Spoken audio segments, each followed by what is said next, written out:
Hey everyone, today I want to make a quick video on 5 tips on asking great questions. In leadership and in life, the quality of the conversations that we have often come down to the quality of the questions that we ask. And so because of that, I want to go and share some of my favorite tips on how you can learn to ask great questions. Tip number 1, use open-ended and not close-ended questions. Now, close-ended questions typically will give us a response of either yes or no. So for example, if we use questions like, did you go to the store? Or have you seen this movie? Or did you like the song? You can see it actually forces me to give you either one of 2 answers, which is either yes or no. Now, open-ended questions will usually start off with things like how, what, or why.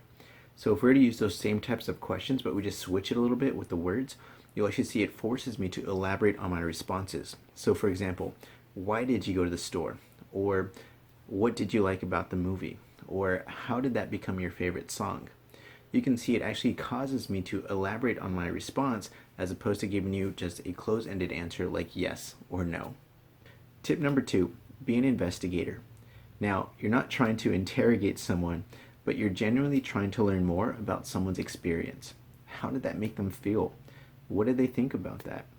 You're trying to gather as much information as you possibly can. Tip number 3, be a good listener. Now, listening is intentional. We shouldn't be thinking about the next thing to say or ask. Instead, we should be hanging on every word that's coming from the person. Now, make good eye contact with the person and have appropriate responses.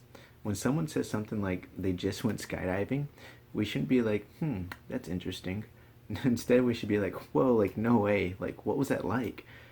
Giving appropriate responses lets the person know that we're genuinely interested, and it lets them feel comfortable with sharing more about their experience. Tip number 4, be comfortable with silence. After asking a thought-provoking question, people need time to think and gather their thoughts, so be ready for silence to follow. You may need to clarify the question, but oftentimes people just need time to think. So if you give them that time of silence to gather their thoughts, oftentimes you're going to get a really great response, and it's going to lead to a really great discussion. Tip number 5, and one of the most important tips, is being prepared. Having a clear direction on where we want to take the discussion is going to help us with the types of questions we ask. The more we're prepared with the material, the more we can focus on the person speaking in front of us. One of the worst things that we can do is while someone's sharing is actually trying to formulate or trying to think of the next question to ask. So being prepared can actually help to prevent this. One thing I do want to mention though is although we do want to take the discussion on a clear path, we do have to be sensitive to where God's pulling the discussion. Being flexible and sensitive to where the Spirit's calling us and leading the discussion is going to be crucial to the benefit and to the health of your home group. And that's it. Those are my 5 tips on asking great questions. Use open-ended questions, be an investigator, be a good listener, being comfortable with silence, and being prepared.